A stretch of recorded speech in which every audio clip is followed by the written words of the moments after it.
Because in every development, we know that, no? Everybody knows this. In every development, meron talagang distraction doon eh. You have to step to somebody, no? Pero itong issue ngayon is not only the concern of the people there in the Pandi Asucar.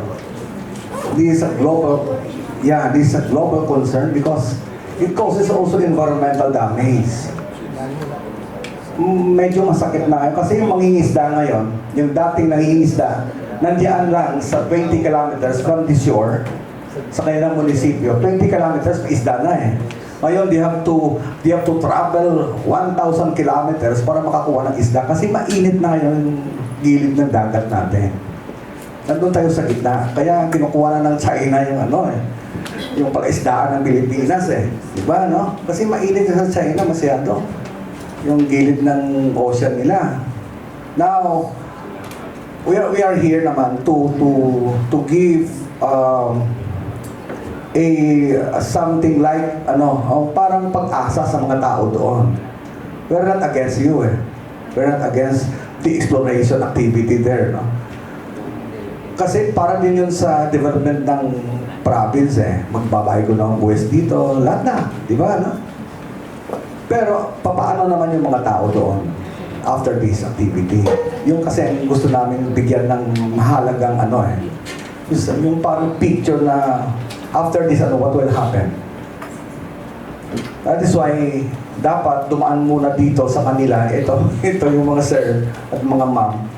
For us naman to have this bird's eye view para malaman ng member ng Sangguniang Panlalawigan kung ano yung talagang mangyayari after this activity. Kasi nandito na, saka bago namin malaman. So I ask forgiveness for my ignorance with this, Kasi ngayon lang namin nalaman na meron na pala dito. 1997 pa. Okay. So, ilang beses na na-renew? 1999, 2000. 6 times. Hindi natin alam. 6 times.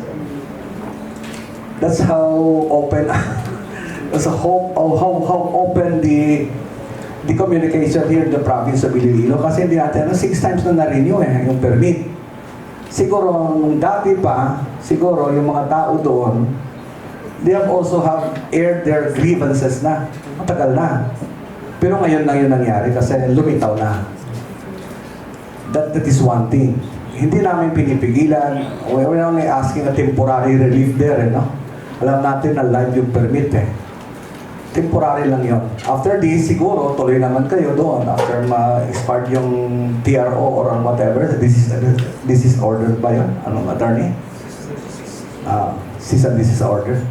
So pagkatapos noon, tuloy naman tayo doon. And they're asking, because they have their monitoring activity there, na dapat, time to time, meron kayong, ano pang tawag doon? Real-time report. Ano nangyayari doon sa kanila? For them naman to have this monitoring output. And they have to report that to proper agencies kung meron sila nakitang medyo hindi maganda doon.